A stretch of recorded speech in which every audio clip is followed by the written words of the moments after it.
Uncle কি করেন? এই যে এগুলা কাটমো, কালকা বাজারে বিক্রি করবো। পালং শাক বিক্রি করবেন? এটার দাম কেমন বাজারে? এখন সস্তা। সস্তা মানে আপনারা কি হিসেবে বিক্রি করেন, কেজি হিসেবে না মুঠা? মোড়া আচ্ছা, এক মুঠা কত হয়? এক মোড়া 3 টিয়া 3.5 টিয়া দেয়।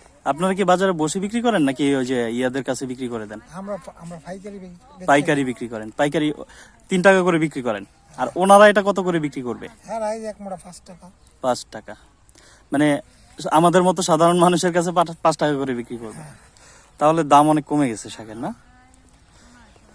দর্শক দেখুন, এখানে একটা পালং শাকের ক্ষেত। এখানে আঙ্কেল তার ক্ষেত থেকে শাক তুলছে, কিন্তু দাম খুবই কম।